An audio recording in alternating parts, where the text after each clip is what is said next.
ঘুম পেয়ে গেল, খুলে দেখানো যাবে কি মনে পড়ে গেল তো সে ছোট্টবেলায় যখন মেলাতে যেতাম আর এই ভিড়ের মধ্যে মায়ের আঁচল ধরে থাকতাম বা হাত ধরে থাকতাম। মা কিন্তু সবসময় বলতো আমার শাড়ির আঁচলটা কিন্তু ধরে থাকবি, ছাড়বি না, তাহলে কিন্তু মেলায় হারিয়ে যাবি। ঠিক আমি আর শাশুড়ি মা দুজন মিলে মেলায় গিয়ে আমি ওই ভিড়ের মধ্যে শাশুড়ি মায়ের আঁচল ধরে ঘুরে বেড়াচ্ছিলাম যেন হারিয়ে না যায়। রাধে রাধে বন্ধুরা, সকলে কেমন আছেন? আশা করছি সকলে খুব ভালো আছেন। ছোট্টবেলার স্মৃতি কোনোদিনও ভোলা যায় নাকি? সারা জীবনেও ভোলা যাবে না। তো আমি আর শাশুড়ি মা কিন্তু বাড়ি থেকে বেরিয়ে টোটো নিয়ে নিলাম। টোটো নিয়ে এবার চলে গেলাম আমরা রামনবমীর মেলাতে। আসলে মায়ের না অনেক দিন ধরেই ইচ্ছে ছিল, অনেক দিন বলতে অনেক বছর ধরে, যে রামনবমীর মেলা, রঘুনাথের মেলাটা দেখবে। সে আগে নাকি দেখতো, অনেক বছর হয়ে গেল যায়নি, তাই আমাকে বারবার বলতো, প্রত্যেক বছরই বলতো যে এবার কিন্তু তোমার ওখানে গেলে মেলাতে যাব। তো আমি বলতাম হ্যাঁ মা এসো, একসাথে দুজনে যাব। তবে বাড়ির কাজে বা বাড়ির কোনো না কোনো সমস্যা লেগেই থাকতো, মা না আর আসতে পারতো না। তবে এই বছর যখন এসেছে, একদম রামনবমীর দিনে এসেছে আর রঘুনাথের মেলাও হচ্ছে, কি করে ছাড়ি বলুন? তাই তো শাশুড়ি আর বৌমা রেডি হয়ে টুকটুক করে বেরিয়ে গেলাম দুজনে মেলা দেখতে, মেলার সাথে একটু পুজোও দিতে। আর প্রত্যেকবারের মতন কি যে ভিড়, কি যে ভিড়, বাবা গো বাবা, বলার কথা নেই। অবশ্য ভিড় তো হবে, তার উপর রাস্তাটাও চাপা হয়ে গেছে, তো ওই জন্য ভিড়টা আরও বেশি করে লাগে। তো দুজনে কিন্তু শাশুড়ি আর বৌমা হাত ধরে হাঁটছি যেন কেউ হারিয়ে না যায়। আমি তো হারিয়ে গেলে বের হয়ে যেতে পারবো বা চলে যেতে পারবো, কিন্তু আসলে মা তো বালুঘাটটা অতটা চেনা নাই, রাস্তা টাস্তা, তাই মাকে আমি ভালো করে ধরে মেলাগুলো দেখাচ্ছিলাম। ছোট্টবেলায় বাবা মারা যেমন আমাদেরকে দেখাতো, এখন ওনাদের বয়স হয়েছে, আমরা বড় হয়েছি, এখন আমাদের তো দায়িত্ব না বাবা মাদেরকেও ঠিক হাত ধরে এইভাবে সব জায়গায় ঘুরিয়ে নিয়ে বেড়ানো। মেলাতে ঢুকে কিন্তু প্রথমে নিয়ে নিলাম দুটো ফুল, মা দুটো নিল, আমি দুটো নিলাম। তারপরে চলে এলাম প্রসাদ নিতে। এখানে বাতাসা আর ওই কদমাগুলো যে থাকে ওগুলো নিয়ে নিলাম। এইগুলো খেতে কিন্তু বেশ ভালো লাগে, তাই না বলুন? তো আমি নিয়ে নিলাম কিছুটা, আমার মাও নিয়ে নিল কিছুটা, আলাদা আলাদা করেই নিয়েছি। মা বাড়ির জন্য, আমি আমার বাড়ির জন্য। আসলে আমি আমার ছেলের নামেই দিয়েছি ভোগটা, মানে প্রসাদটা, তাই আলাদা করেই নিয়েছি। তো চলুন এবার ভিতরে যাওয়া যাক, মন্দিরটা এবার দর্শন করা যাক। আর এত ভিড়, এত ভিড়, আমাদের ভিতরে ঢুকতেই না, মানে মন্দিরের কাছে যেতেই অনেকটা সময় লেগে গেছিলো। ফাইনালি কিন্তু আমরা চলে এলাম মন্দিরের কাছে। আর কি সুন্দর করে প্রত্যেক বাড়ি অবশ্য ভালো করে সাজায়, এবারটা নতুন বলবো না, খুব সুন্দর করে সাজায়। আর এত মানুষ সুন্দর করে পূজা দেয়, সবাই ধীরে সুস্থে করে ঢোকে, লাইনে বেয়ে লাইন ঢোকে, খুব সুন্দর করে সবাই পুজো দিয়ে আসে।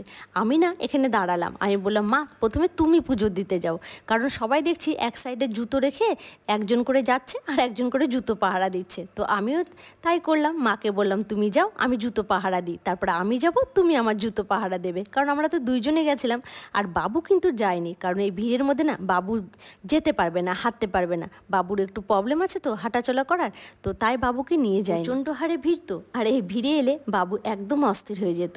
এখন যাই হোক, বয়স হয়েছে, এখন বয়স হলে তো অনেক কিছু নিয়ম করে চলতে হয়, তাই না? তো এখানে দুজনের শাশুড়ি বৌমা কিন্তু তিলক কেটে নিলাম। আমার না বেশ ভালো লাগে কোনো মন্দিরে টন্দিরে গেলে এইভাবে তিলক কাটতে, এত সুন্দর লাগে, মুখটা যেন চেঞ্জ হয়ে যায়।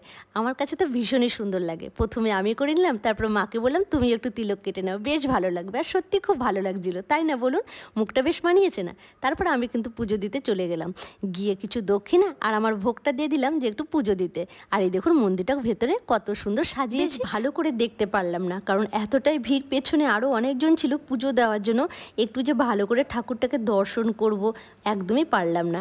যাই হোক, ওখান থেকে বেরিয়ে গেলাম, বেরিয়ে না এবার মেলার ভিতরের দিকে ঢুকে তারপরে চলে গেলাম এই যে আমাদের নন্দী, কত সুন্দর করে আছে আমার ভোলা বাবার সামনে, তাই ওখানে মা প্রণাম করে নিল, আমিও প্রণাম করে নিলাম। ওখানে না ভোলা বাবার মন্দির আছে একটা, খুব সুন্দর মন্দিরটা, শিবলিঙ্গ আছে, ওখানে অনেকে পুজো করছে, আমরা দূর থেকেই প্রণাম করলাম। প্রণাম করে বেরোতে দেখি এখানে তুলসীর কতগুলো মালা বিক্রি হচ্ছিল। আর তুলসীর মালা বিক্রি হচ্ছে, আমার শাশুড়ি মা নেবে না তা তো হতেই পারে না। এই তুলসীর মালা কিন্তু পরে থাকতে মা বা বাবু দুজনে বেশ ভালোবাসে। তো বৃন্দাবনে গিয়েছিল, ওখান থেকে নিয়ে এসেছিল, তো ওগুলো পুরনো হয়ে গেছে, তাই বলছে নতুন যখন পেয়ে গেলাম দুটো নিয়ে নিই। তারপরে চলে এলাম জিলেপি নিতে। জিলেপি নিতে গিয়ে, মানে জিলেপি না আমেত্তি নিতে গেলাম, বাবু আর মা বেশ ভালোবাসে, তো দোকানে সেদিন আমেত্তি করেনি, ছিল জিলেপি। তারপরে চলে গেলাম আমরা গীতাঞ্জলি মার্কেট, সব শপিং করতে। বাবা, সেল বলে কথা, আমার শাশুড়ি মা শপিং করবে না তা তো হতেই পারে না। এসেছে যখন অনেক কিছু শপিং করেছে, তারপরে মলেও ঢুকে গেলাম। শাশুড়ি আর বৌমার যেন বাজারই শেষ হচ্ছে না, এত বাজার করে যাচ্ছি। আসলে মা এতদিন পরে এসেছে আর সেলের মার্কেট পেয়েছে না, কত কিছু যে নিয়েছে, যা পারছে সেটাই নিচ্ছে, মানে পুরো বাজারটা যেন নিয়ে চলে যাবে কুমারগঞ্জে। মলে গিয়েও বলছে মা এত অফারে জিনিস দিচ্ছে, চলো নিয়ে নিই যেটা যেটা আমার বাড়ির প্রয়োজনের জন্য। মেয়েরা যা হয় যেখানেই যায় নিজের সংসারের কথাই আগে ভাবে, আর সংসারের জিনিসপত্রের কেনাকাটিতে ব্যস্ত হয়ে মা ও যা যা পাচ্ছিল সংসারের জন্য কিন্তু নিয়েই চলেছে। তারপর বাড়ি এসেছি, অনেকক্ষণ দেরি হয়ে গেছে, বেচারা বাবুটা কখন থেকে ওয়েট করছিল, এসে আগে বাবুকে খেতে দিয়ে দিয়েছি। আর রাস্তার মধ্যে আমার ননদের বর আবার কতগুলো খিচুড়ি লাড্ডু দিয়েছে, কারণ ওরা রামনবমীতে বেরিয়েছিল তো অনেকগুলো ওদেরকে দিয়েছে। আবার আমার ননদ রাস্তাতে ফোন করেছিল আমরা কোথায় আছি না আছি, দেখা করে আমাদেরকে এই প্রসাদগুলো দিয়েছিল। তারপর বাড়িতে এসে বাবুকে খেতে দিয়েছি, আমি আর শাশুড়ি মাও কিন্তু খেয়ে নিয়েছি। আর দেখুন মা কত বাজার করেছে, পুরো শপিং মল মানে পুরো বাজার যেন নিয়ে চলে এসেছে, যা পেরেছে সব নিয়েছে। কি আনন্দ, বলছে কত কমে কত কিছু পেয়ে গেছি। তাহলে বন্ধুরা নেক্সট ভিডিওতে দেখা হবে। রাধে রাধে।